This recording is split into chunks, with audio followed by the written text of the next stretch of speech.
So these are the 4 pigments that I work with. Amla, the other name for amla is Indian gooseberry. And they are powdered. So I did bring, and I have them sealed just so that, but tonight's class is just going to see that it's been opened. But I thought I would bring them sealed so you would see them fresh. You know. So this is henna. That's pure henna. And you can see the color of that.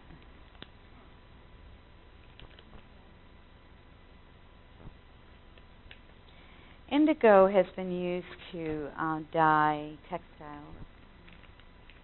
And this is the indigo. You can see the difference in the color. This is a little bit more green. That's a little bit more like a gold green. Amla, Indian gooseberry. So Indian gooseberry is used mostly, see how that color is? Yeah. Not necessarily to create pigment, but to adjust pigment. And then amla packs, hair packs, have been known to help people whose hair is thinning, to stimulate hair growth, regrowth. And then this is cassia. And these are the 4 pigments that I currently work with. And they seem to package this slightly different, with a plastic and a plastic, and I have no idea why, but that's the way they do that. And you can see that these pigments are variations. They're not exactly. And of course the amla has its own kind of brownish color to it. Okay, so we'll do like this.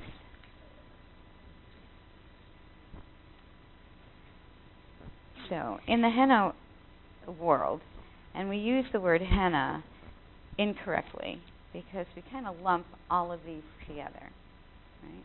And so sometimes you will see in stores, including natural food stores, lines that say, you know, red henna, black henna, blonde henna, but that's an inaccurate description because henna is red. It's a plant, and it's a specific plant, and its color is red. It's always red, and it doesn't do anything else but red. And so when you see those, they're typically blends of different pigments.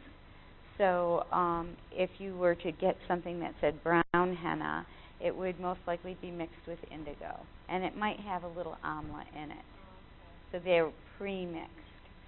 And then for blondes, you just don't have any henna in it at all because it's always going to be red. You know, unless you wanted strawberry, if you wanted a strawberry blonde, then you would take the cassia and you would mix it with the henna. And oftentimes it definitely depends on the ratio that you're using, but oftentimes I will use more cassia than henna just because I'm trying to have a little red. I'm not trying to have a lot of red. And so for the browns, I definitely mix in more amla than henna so that I have the red, but it's toned down. And then I'm mixing indigo. So in my space, these are my tools. You know, you can see that they're, right? And so then I will mix them with lemon juice for the henna or apple cider vinegar and the cassia. They would need an acid. And then we want, and the reason why they need an acid is because it helps it adhere to the hair. And then with the amla and the indigo, we just mix water. Now, both the cassia and henna need to be a dye release, meaning the plants need to release their dye before it's applied in order for it to stain the hair. And that's how these work. They act more like a stain than they do like the chemicals. So they don't open the hair shaft. They don't have access to the cortex. And they're totally plant-based. So that's in my space, that's how this works. I'm creating colors individually and experimenting to make sure that we get it to the... Do you have no set recipe as to, like, say I want to do my color, it's like you just throw base in and see and not when you're... In my experience. Right. Yeah. And so I would say, well, in order to achieve that color, I'm going to do more. I'm going to do more amla. I probably would do equal parts amla and cassia, and a touch of henna and a dash of indigo. I would probably use all those pigments on you, right? And there are some people that it's more indigo with a dash of cassia.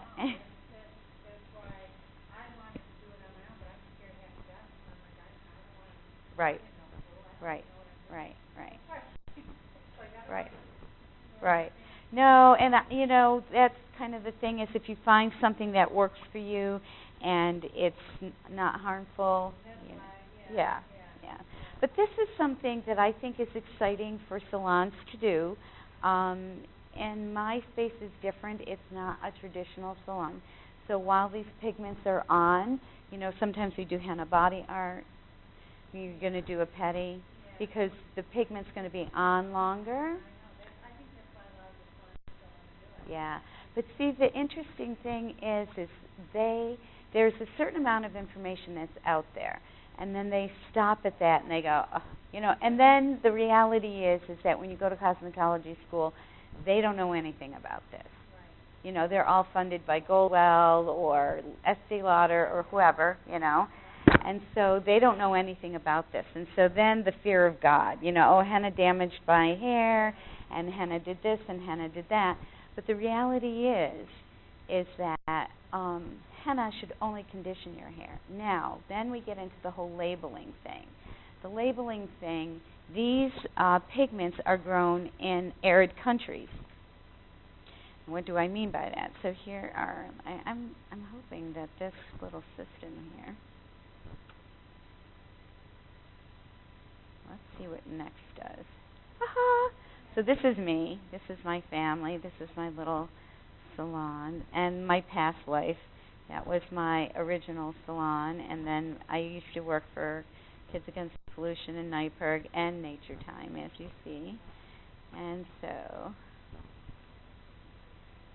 these plant pigments, they grow in the tropics and subtropics, and they can lose their potency if too old. That's why they're packaged in these types of packaging, right? We don't want them to lose their potency.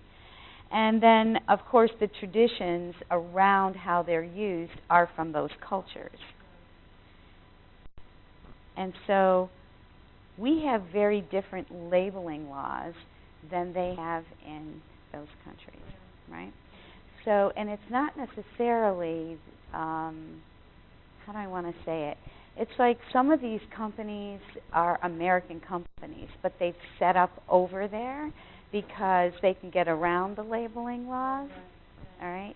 So it's not necessarily if you source them natural, organic, pure from a company over there, which is one of the things that I'm doing right now, then I'm not dependent on trying to get around a labeling law. Actually, the labeling laws work for me. I want those labels, right? So sometimes you'll find, even in natural food stores, henna lines that say boil water, mix it up, put it in for an hour. Now, with henna, you don't want to boil water. You don't want to boil water. So that, to me, is a flag. I go, okay, what do they have in there? And I used a henna line that was in a natural food store for probably 2 years. Right around a year and a half, I started to get headaches, and I started to get like a metallic taste in my mouth. And then I started to be researching more and more about the hennas, and that's when I started to learn these types of things. So when they say boil water, we don't know because we're not going to test every batch. But the reality is that they may have what is known as a metallic salt in them, which is a chemical, and you're releasing that dye. And they've mixed it with some hennas, and then some hennas actually will take sand to extend the product. So you're getting more weight in sand than henna, so they're trying to figure out ways of, keeping it cheap, right? Right.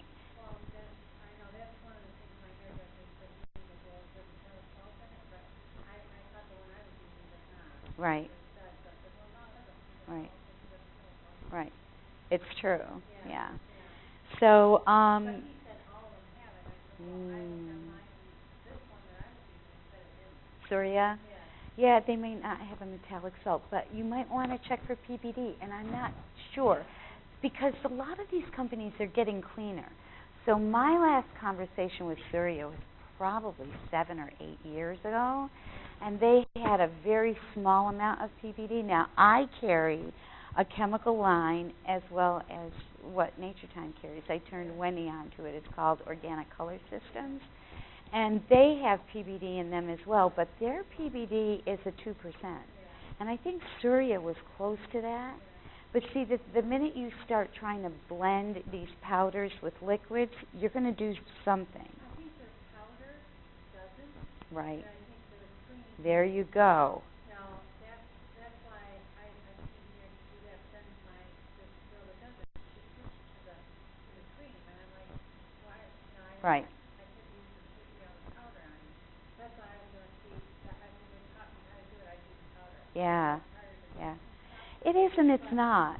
So I got contracted to write a book, and it will be for home and salon use. And I do teach people how to do it themselves a lot of the time, because sometimes they want to be able to have the freedom to do it on their own. And so some of my clients are they're like, they come in every 6 weeks. They want their henna done. They don't want to mess with it. Then I have some that they want to have the ability and the recipe to do it themselves, and then they'll come in a couple times a year just to get that really, good done coverage, and then they're kind of in between, And then I have some that just do it at home all the time. And those are your do-it-yourselfers, and they do everything themselves. They make their own face creams, and and that's fun, So, but that's basically been my mission, is kind of teaching people how to do those types of things and allowing them to be empowered, whichever works into their schedule, And if you want to see me every 6 weeks, that's fine. But I will say this, that with the plant pigments, so here is something that's interesting too, and we might be getting into it in the PowerPoint, but the gray hairs don't hold pigment, okay? They don't hold pigment. That's why they're gray, okay? So the industry, the chemical hair coloring industry went,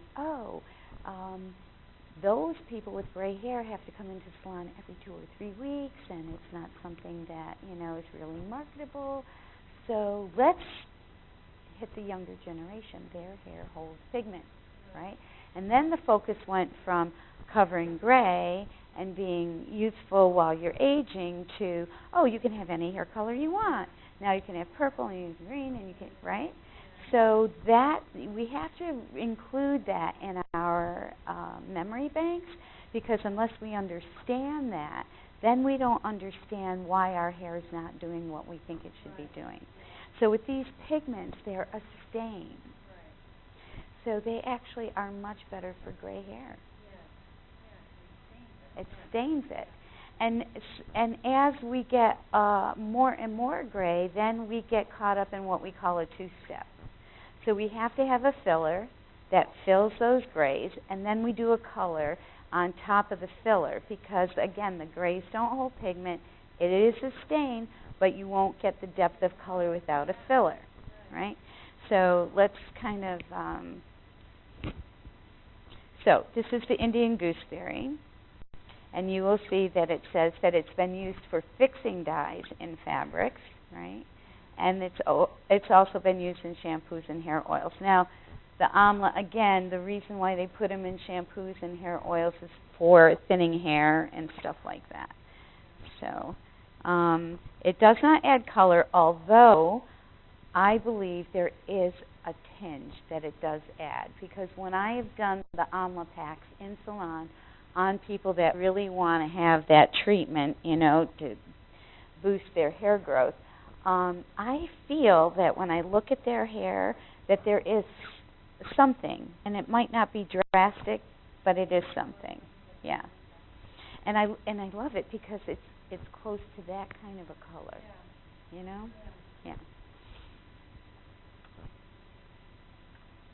And then the cassia, which is also known as senna, and it's been called like a neutral henna because it really doesn't do a whole lot of depositing, but you can see that for somebody with just totally gray hair, you know, and they didn't chemically color it, that with repeated use, their grays would get this kind of golden cast.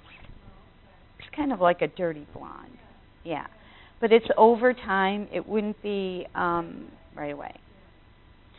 Yeah.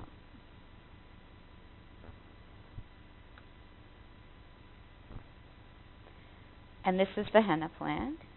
Again, you know, it has white flowers, has red flowers, North and East Africa, the Middle East, South Asia, you know.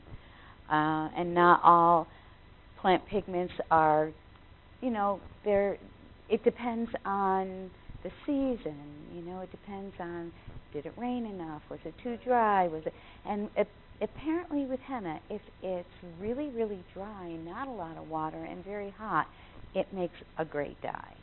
So it's one of those, yeah. And Lucille Ball was a henna. Yeah. Henna has been used as a cosmetic dye for 6,000 years, you know.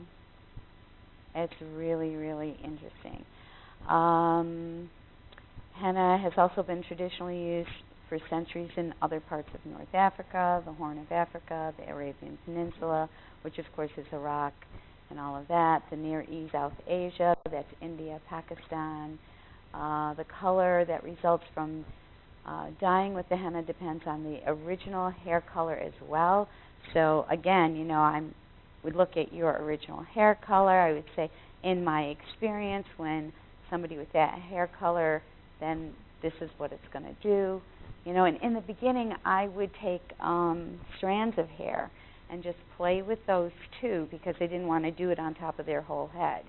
And then I started running into the issue that sometimes I didn't know how much regrowth they had. So then it started to become a little bit, but you know, I was always amazed that the willingness of women in particular, I have a couple men, but women in particular, to be okay with the journey, to be like, okay, I'm okay with, let's try this, let's see where it goes. If it's not an exact color, don't worry, I'll come back next week.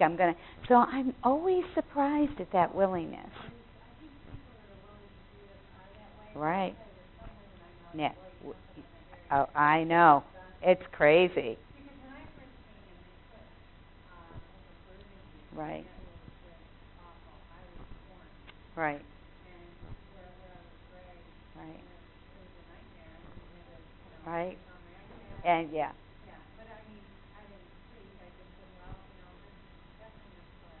Right. Right. Right. Exactly. And then they did what they had to do. Right. Right. Right. And it's interesting because I think because it is still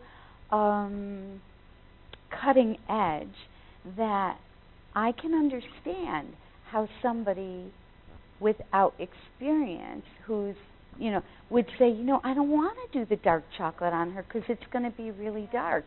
But these are different. They grab differently, and then through that experience, the next time somebody with your hair color comes in, she's not going to go for the burgundy. She's going to say, you know, that dark chocolate does really nicely on that hair, right? Yeah. So.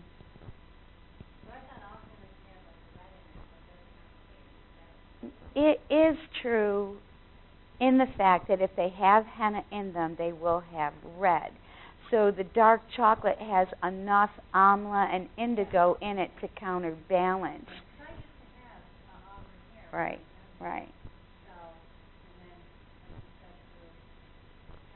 Right. Sure. Yeah. Right, right. Isn't it funny, though? But that's where they target it, and then you want to have fun. So,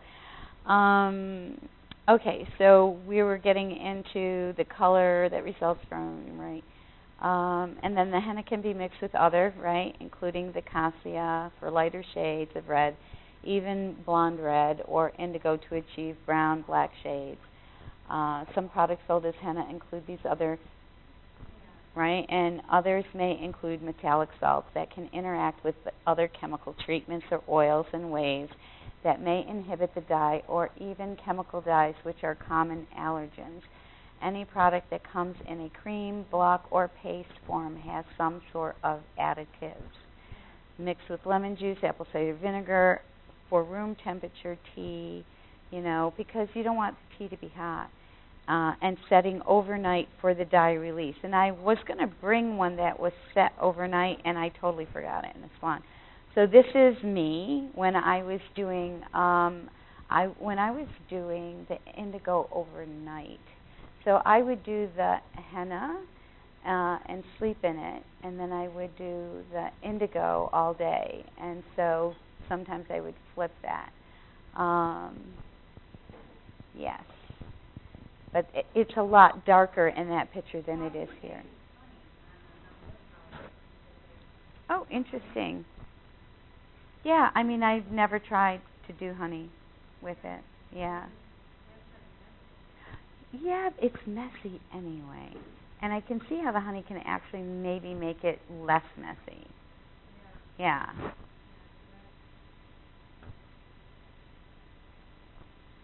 And these are some of the hennas that I have done. And you can see the start of the hair to the end of the hair.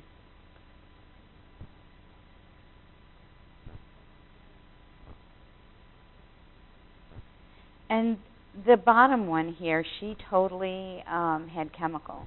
You can see the regrowth there.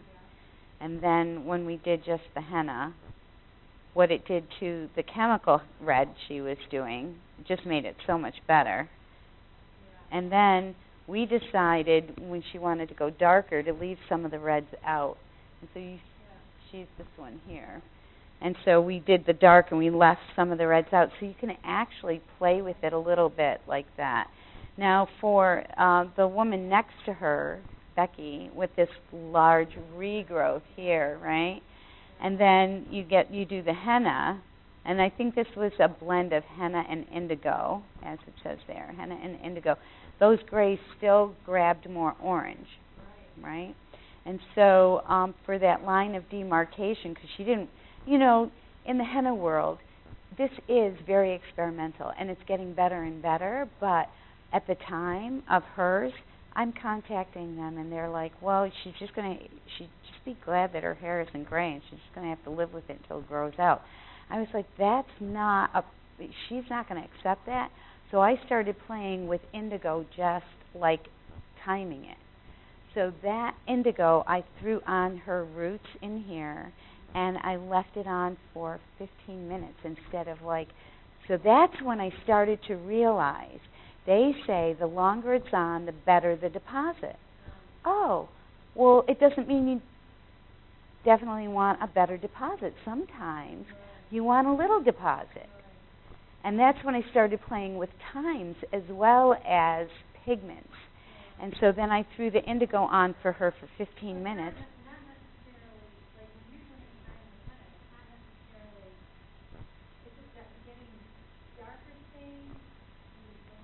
Yes, richer, darker, deeper, those types of terms are mostly used. So in other words, when you do honey, you don't do yourself that. You can, and you should from time to time, just to make sure that it blends, but you don't have to. So I'm going to go back to...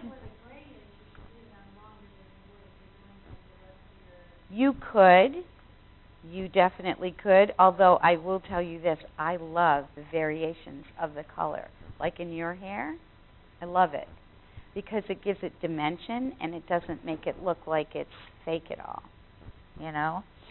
But yes, you could, and sometimes we do, depending on who it is, the style they're looking for, and we do that as a two-step. So we've done the deposit. Now we want it to do the coverage, and then so it's a little bit longer process. And so you have to figure it all out. And do you want to do it at home or do you want to do it in salon? And if you're in salon, are you going to get your feet done or get a henna body art, or what are you going to do to use up your time wisely, right? And some of that is important because in our modern day salons, it's like in, out, right? Oh yeah, you feel better because you got your hair done, but there's nothing sustaining. So how I practice in salon is a little slower paced. It's a little bit more one-on-one. Then when they leave, they feel a little bit more nourished, because in the world today, it's right, yeah, right, exactly. And then they make you wait, but it's better if you get a little bit more attention. Right? So this woman here, her, all we're doing with her now is the roots, because the very ends are still. So henna, they say, is temporary, but it's not as temporary as a temporary color. And so you do have some of that where it will last and last, especially over the years of doing it. Yeah. So we said how plant pigments color. They are a stain, and you can get the variations. We saw the dark, and and then with your color, you see how the grays grab differently, but it leaves a little bit more dimensional. Virgin hair versus chemically treated hair, we know that it would be much better to go into some of these natural plant pigments right from the start. And maybe someday that will be a choice for people. Right now it's not even a choice, right? And highlights, I have done, like hennas and cassia mixed, and then henna and amla mixed, and then just straight henna and done them. Yeah, and so, and it's kind of interesting. And then some of them come out better than other sections, but when they are all washed and together, it's really an interesting. So I'm excited to do some of that for the book as well. And then mixing, again, lemon juice, water. You can add, hi Barb, how are you? It's good to see you. Come on in. Yeah. We're kind of halfway through, but that's all right. Oh, that's okay. I thought it was, and it may be, but we started at noon. Maybe we were early. So with mixing the henna, with the lemon juice, it'll give it a slightly different tone than if you mixed it with apple cider vinegar. You can also add, like I said, room temperature teas. You can do chamomile teas. You can do red zinger tea. You could do, any of those teas to kind of enhance the colors that you want to use. And so, again, you want to make sure that these pigments, cassia and henna, are mixed ahead of time. Typically what they would suggest is that they be overnight. So when I do them for my salon, I'm mixing them, and then I have them in like these containers, right? And then like one packet will fit in there. And then I set it out in a warm spot in the kitchen, and then the next morning you can actually see the dye in the changing of the color. Now, sometimes they've been stuck. Sometimes people have called at the last minute and they say, I want to have a henna and I don't have time next week and I really have to get in, and then I would set their appointment later in the day and I would mix it up that day. And it might not have sat for 8 whole hours, but it might be a couple of hours, and you can at least start to see the dye cast. And it seems to work okay that way, but again, for me, it's like easier if I just mix them up, go to bed, get up in the morning, they're done. Yeah, you make a paste, and I do a little bit combination between lemon juice, apple cider vinegar, and water, because sometimes you don't necessarily need it to be totally lemon juice. Sometimes you do. It depends on what you're trying to achieve. Yeah. It is kind of scary, but it's also a lot more fun. Yeah. You know, it's a little bit more. Yeah. No, I didn't always know what I was doing. Now I feel like I know what I'm doing. Yeah. So, but let's do a little bit here, and we will take a henna.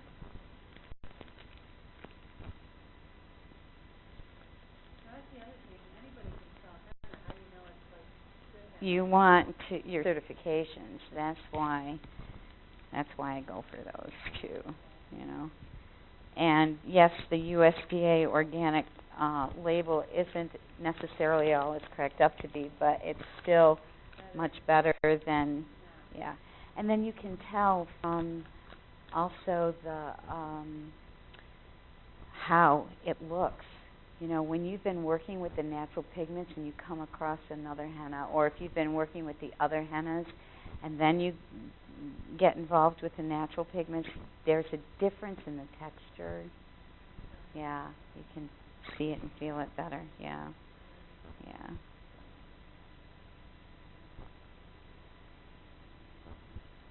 All right. And I'm not going to mix a whole lot because we'll...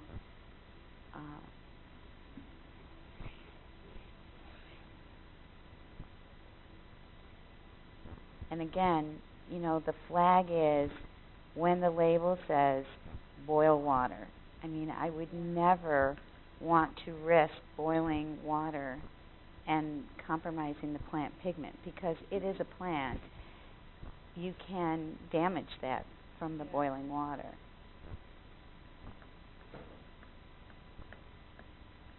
Now, sometimes with henna body art, it's the same kind of deal.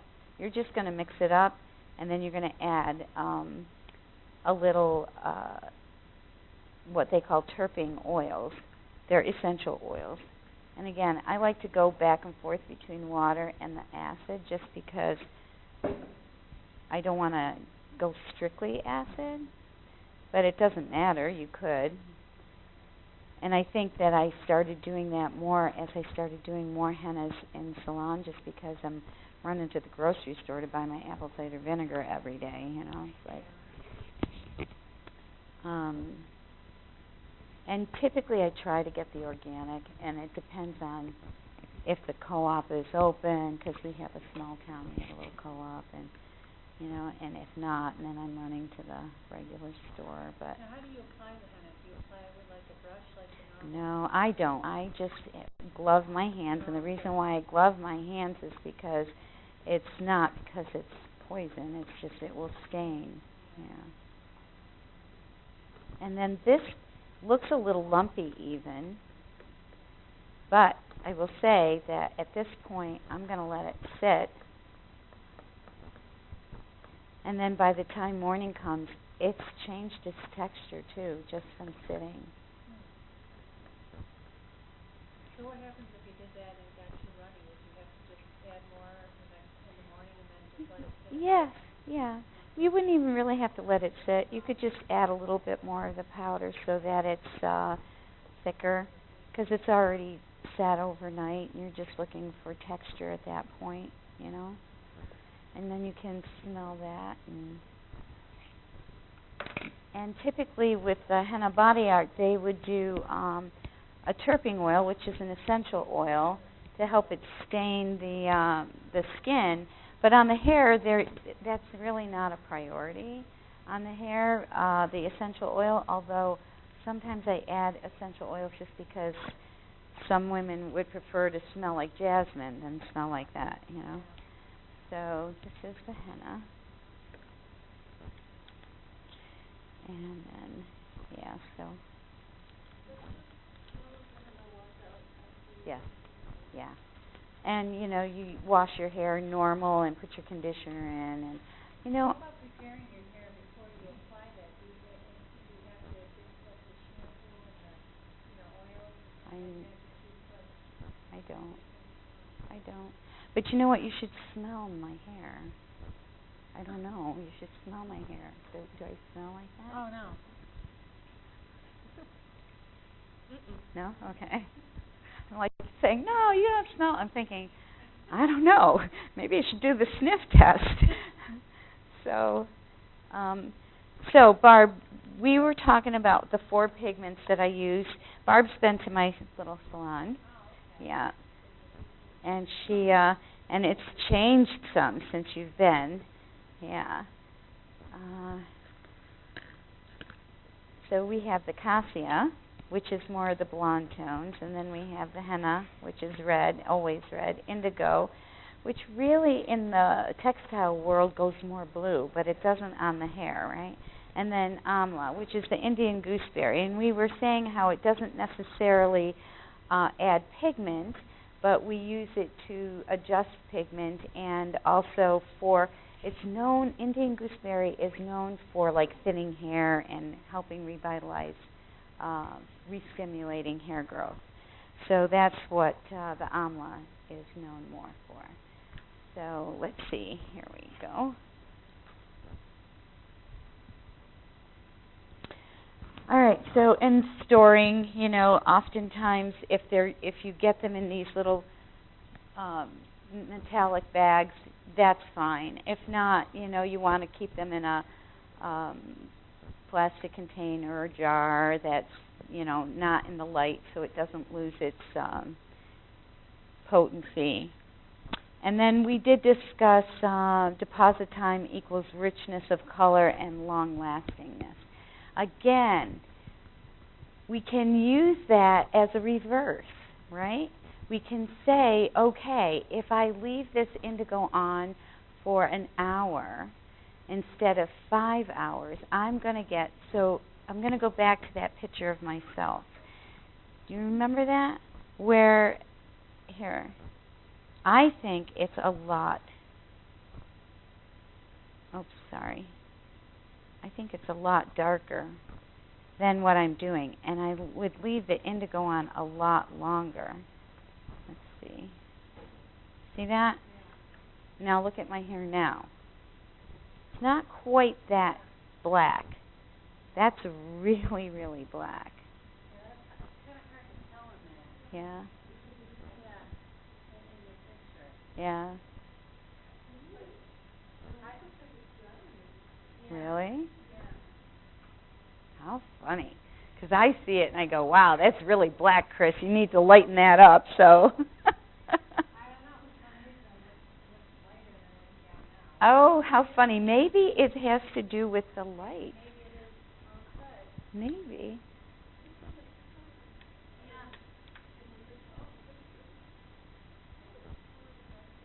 Oh, that is so true on that screen. On that screen, not. It must be the screen. Yeah. Here, look here, right? Come here, look at this here. It's got to be the screen. Oh, yeah. Right. Oh, yeah, you're definitely. Yeah. That's black, right? You have the memory of what it looks like. Right, exactly. Oh, absolutely. No, right. So that's really interesting, though, how that would play with that. Yeah. That's really cool. All right, so see what happens when you're getting into color and different eyes see different things, and we get really a lot of more clear. Yeah. Just so that we can... Oh, yeah. Okay, good. Yeah. So this was some of it that was mixed with apple cider vinegar. And Barb, this woman on the top, she was just a redhead growing up, and then she started to go gray, and she did like a bottled red, and that was what we covered, was the bottled red. And then this here is the henna. Isn't that beautiful, that color? Yeah. And then this young woman here, you can see how the original hair color will play into the color here. And that was a henna with a little apple cider vinegar. And then these, again, apple cider vinegar. This is her chemical hair color here. She's got a little regrowth. And then you can see the henna there. Yeah. And again, this is her red chemical color, regrowth. And then the result.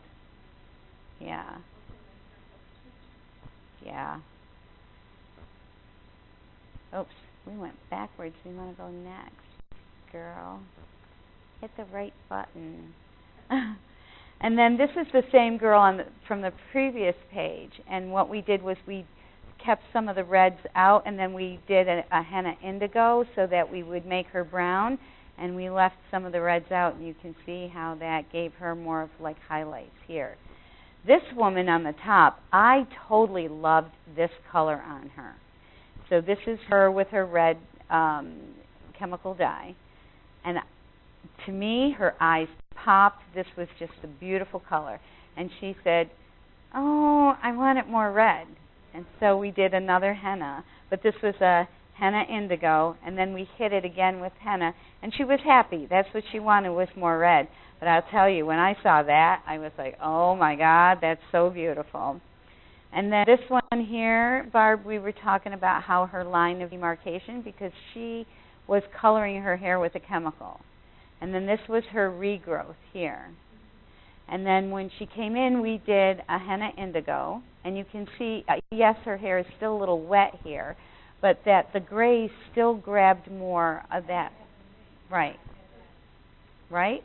And so then what I was saying earlier was that in the henna world, you know, the information is evolving all the time, because it's kind of like rediscovering an ancient practice. And so I'd call and I'd be like, so we've got this, you know, gray area that's grabbing red. And they're like, well, she's just got to be happy that her hair's not gray, and it will eventually grow out and it will all be one color. And I'm thinking, there ain't no way that's happening. And so, and your first name again? Sharon. What I told Sharon was that's when I realized that saying about how the longer it's on, the better the deposit, then I went, oh, if I leave it on really long and it's henna, and then I do indigo, I'm going to get a black. My stomach is like in knots, and I'm thinking, I don't want a black. And I'm like, yeah, but leave it on a small time, right? So then we did 15 minutes, and you can see how it blended perfectly, right? So again, we can use the length as we need it, or shorten the time as we need it. Yeah. Right. Exactly. Oh, did I do that again? Sorry. Okay. Next. Okay, and that's where we were, is the deposit time equals richness of color and long lasting. And then a one-step, two-step process, and what that means is in the beginning, some hairs are not as gray, and so you can get away with a one-step, say henna indigo, mixed together with a little amla, you've got your brown, and then one day you're realizing that's not working anymore because you're getting more and more grays, and then again, we need the filler. So the filler is, we're going to do henna, and I just did this yesterday with a woman. She had a chemical reaction to a product that she was buying over the counter for years. She was using it for years, not a problem. And then one day she ended up in the emergency room and in a full-blown chemical sensitivity. And then she found me, and she was like, so we were doing the henna indigo, and now the grays really came in. And so now we did just henna, and then we did the indigo for 10 minutes. And it's this beautiful, it's not a red, it's a brown red. And it's just gorgeous. So she transitioned from a one-step to a two-step by how much gray was coming in. Adding heat does help it.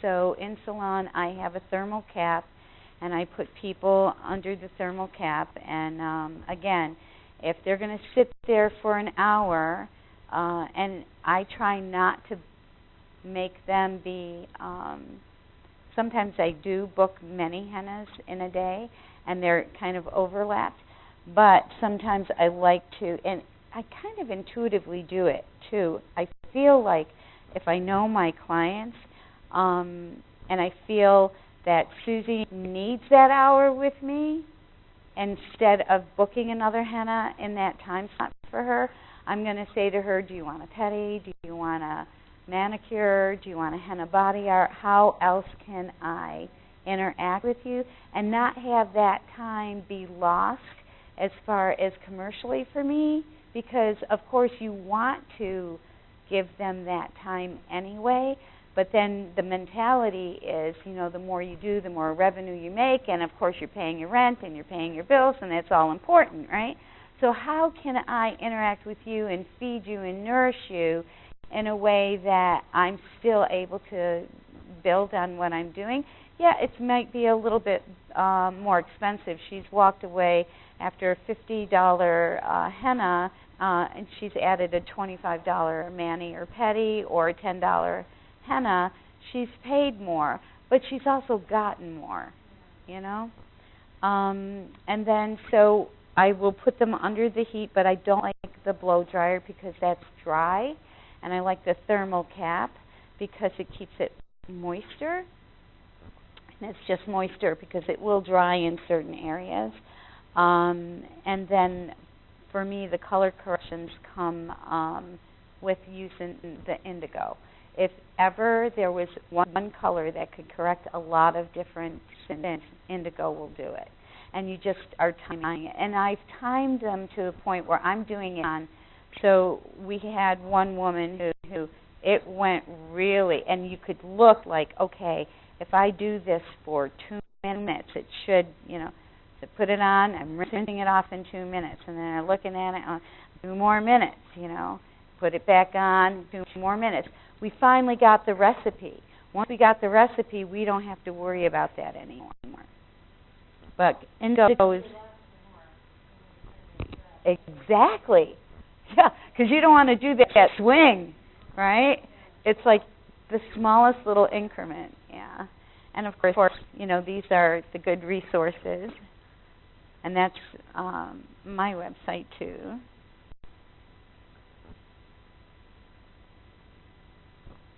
All right.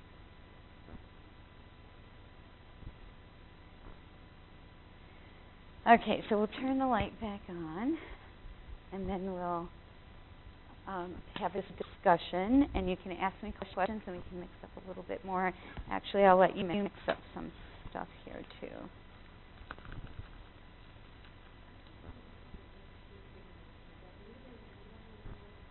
Okay. Henna and cassia.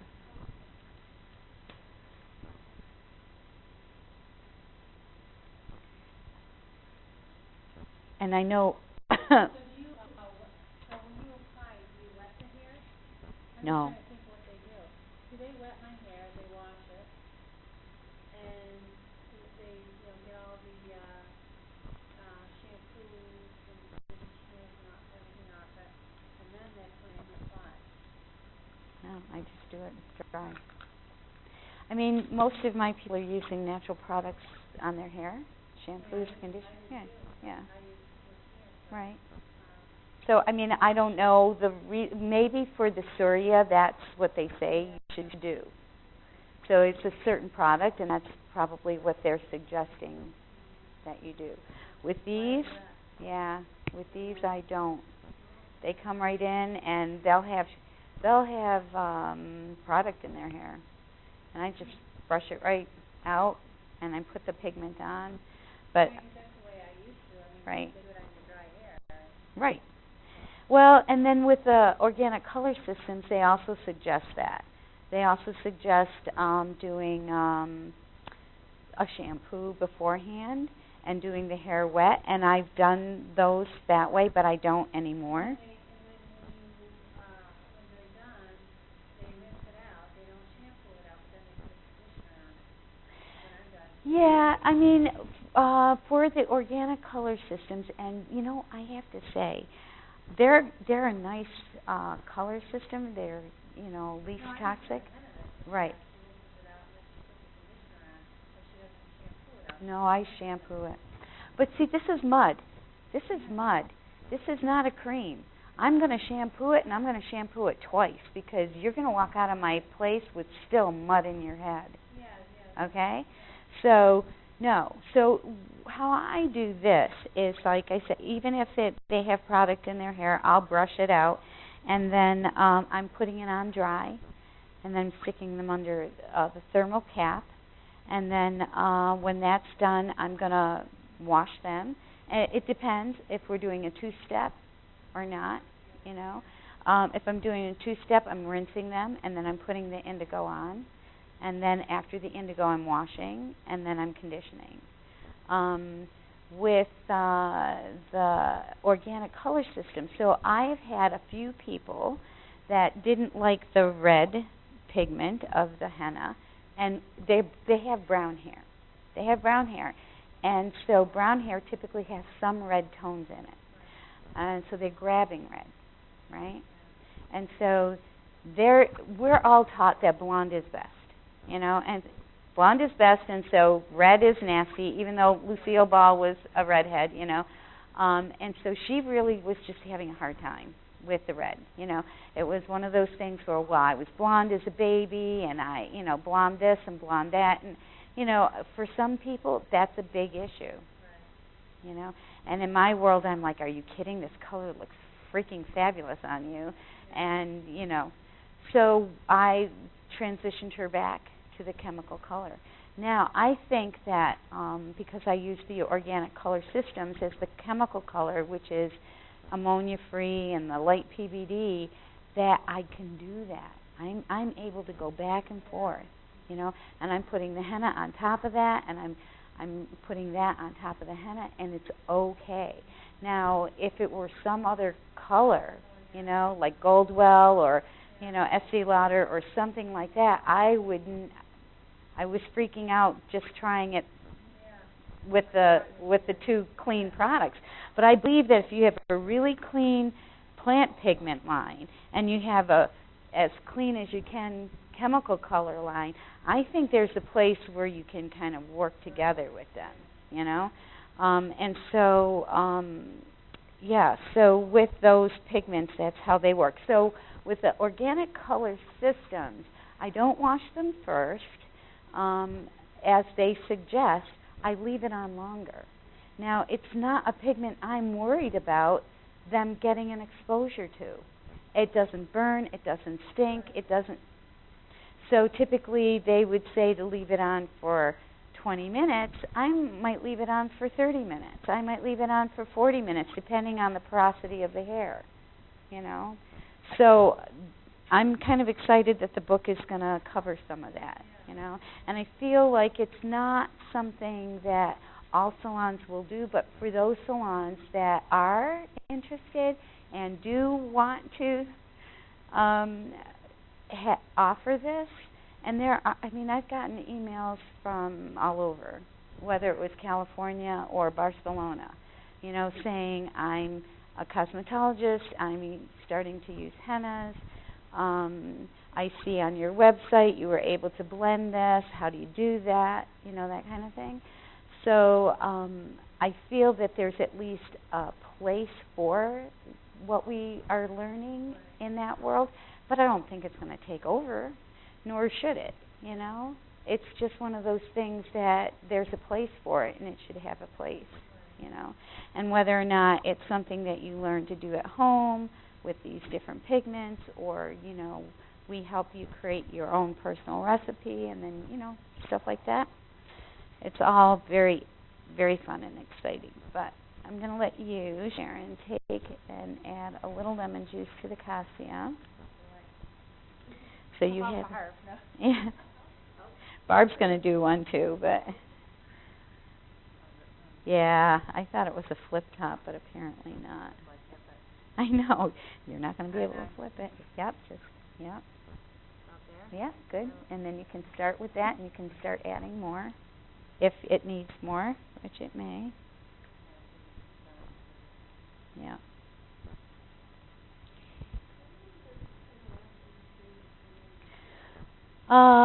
It would last pretty indefinitely in the freezer, I would think. In the fridge, you know, around 10 days, 2 weeks. Yeah.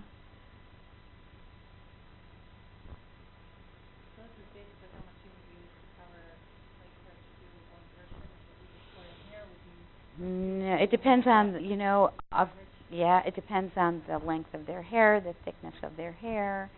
I use gloves and I just grab pieces of mud and I do section it in salon.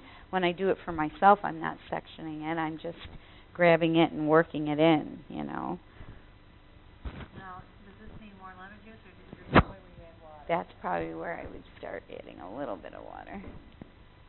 But then again, with the Cassian, if I'm doing somebody who wants the blonde, I would probably just add more lemon juice. Okay. Yeah.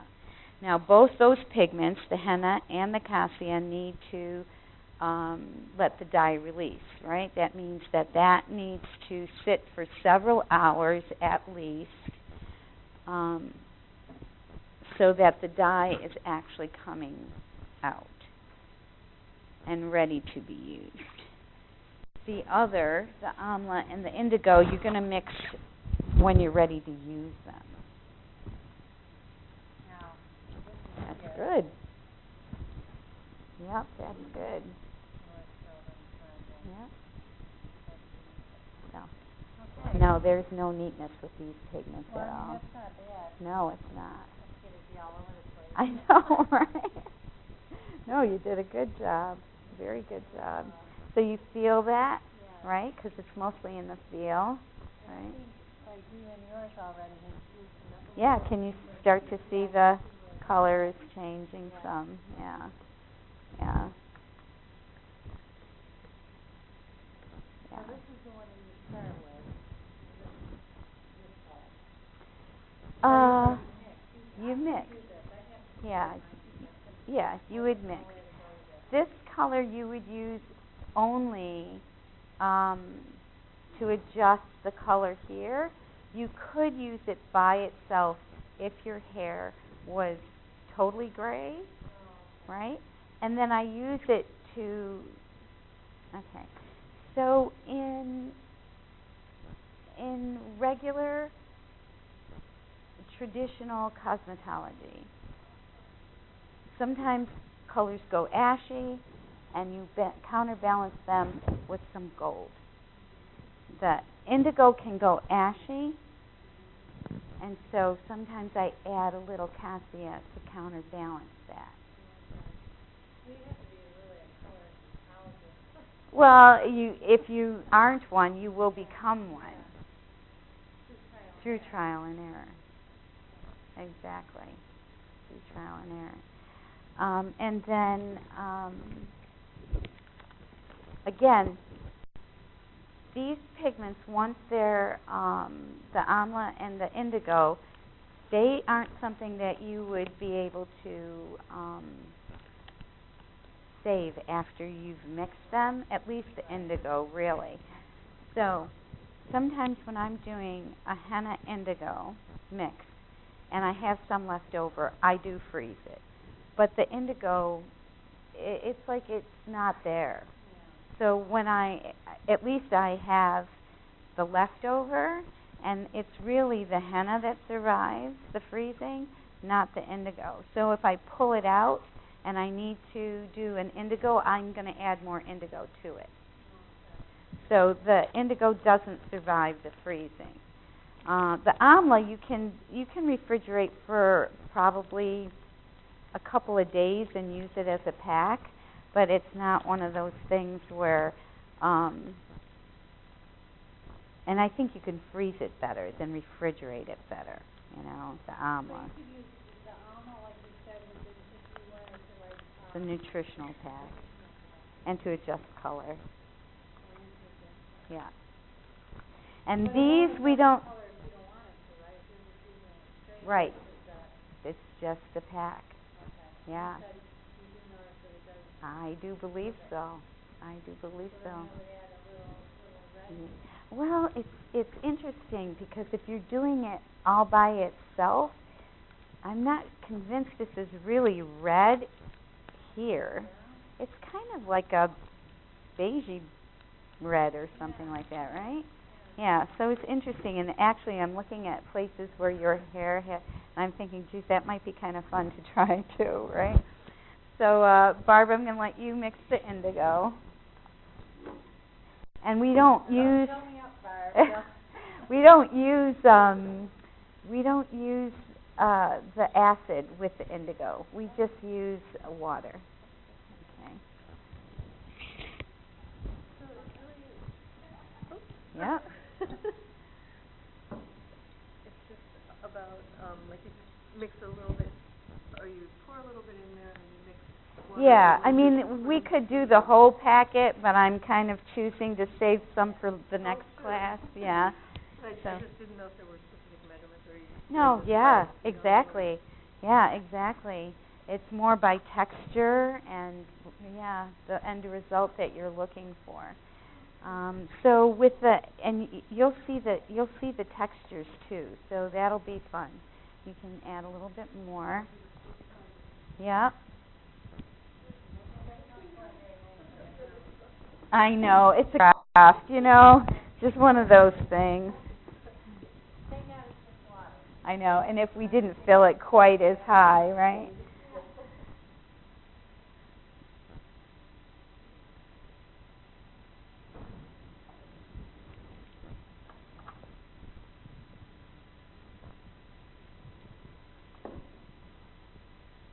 Now, what is the cost of these? A packet like this on the shelf is $12.95. Yeah, and so sometimes. No, not yet. I'm hoping that Wendy's gonna, when I finally get my private label all together, I'm hoping that she will support in that way, and I think she will, because it'll be all the labels that she would like to have. Yeah, I created the Green Steps Shopper's Guide for Natur-Tyme. Have you noticed the 1-step, 2-step? It's like you'll see the little feet on the, yeah. It's so that you know the level of cleanliness of your product. Yeah.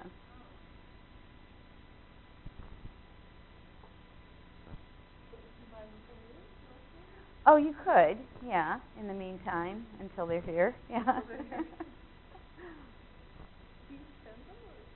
Yeah, I have shipped them, yeah. Right, exactly. Yeah, it does look very green. See how the indigo is? Cassia, and then the henna. See that? And then you'll see this texture? So when you're using this like that, it can be really clumpy and fall on the floor and stuff. So for the henna, it's a good mix. It's a good, it doesn't clump like that, and it's more like a pancake batter. Yeah, creamy. That's the word. This is not as creamy. So I just always add a little bit more liquid until it's almost, I don't want to say runny, but it's a little bit more runny. Now, is this one that you let sit overnight? No. No, that's okay. Indigo, yeah. And it's better, in my world, it's better for me to mix more than to throw it away. So I'm always using the smaller amounts and then mixing them and then adding as I need. Because otherwise these powders are like, but look at that. See that now? Yeah. So that's a good texture, but it's a little bit speedier than like the henna is. But it works better to cover the hair and get onto the henna deposit. So if you were doing like a 2-step, and you'd do the filler with the henna first, that kind of thing.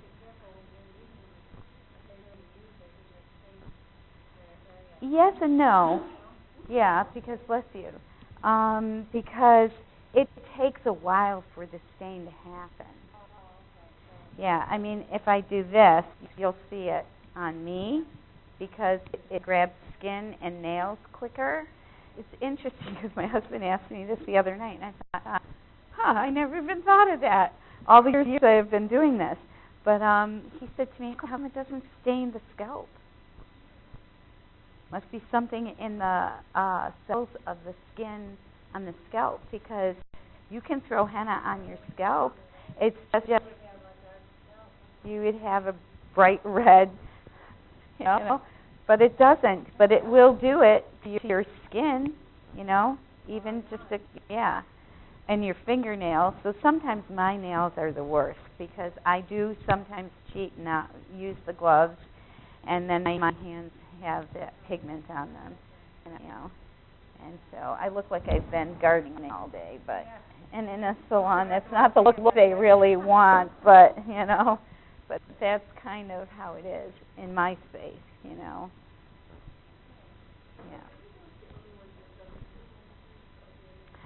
The omelet doesn't either. Yeah.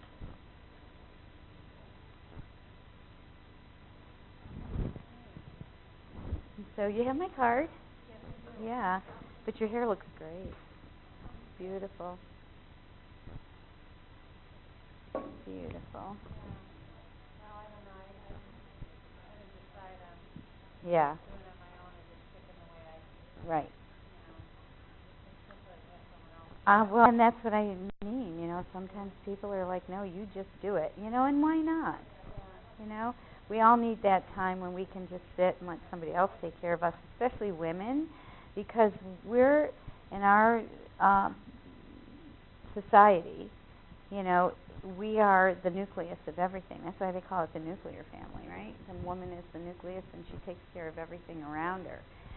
So it's really important for us to get those spaces in, and if it's your hair or your skin, and that's the other thing, is like coloring our hair works for certain opportunity, like maybe 30 through 50, 60, I'm 62, 60, somewhere in there, you can pull it off. At some point, you just start looking like somebody who's coloring their hair that's old, right? So a lot of times, you want to make that choice. Are you, like I have a friend who's Irish, and she's got those steel blue eyes. It's amazing, and she's just let her hair go silver, and it's amazing. She's a clinical herbalist in our area, and she is incredible at what she does, and she just looks amazing, and she has the little crow's feet here, and you just go, God, she is the goddess incarnate, right? But for other people, that gray washes them out, but for her, that's definitely what she should do. She should do that. And so what I say to people of that kind of coloring is, if you had $50 and you want to do upkeep in yourself every month, do a facial, right? Because as long as your face looks young, it doesn't really matter, right?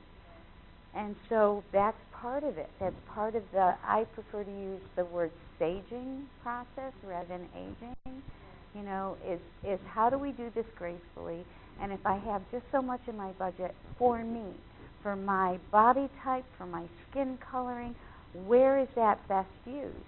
For me, it might be my face. I have another friend who is also Irish, but her skin is not that good, And so we're doing a face wrap with her that will tighten that skin, and the wrinkles are actually being minimized, and forget the hair color for her, really. She needs it on her face. So those are some of the things that I think that we forget in the cookie cutter cosmetology world. It's like everybody should be coloring their hair and everybody should be. And then you know what? You're missing out on a fantastic facial experience because... That's relaxing in of itself. Exactly. Yeah. Well, it was wonderful to meet you. Thank you for playing with us today. I know it. And I don't know if I'm brave enough to do it on my own. Well, you may not be, and that's okay. That's okay. Yeah. I learned a lot about the henna, though. Yeah. That's what I wanted to do. Sure. Good. Thank you. All right. Well, thank you. You're welcome. Your products here. Yeah, maybe so. Thank you.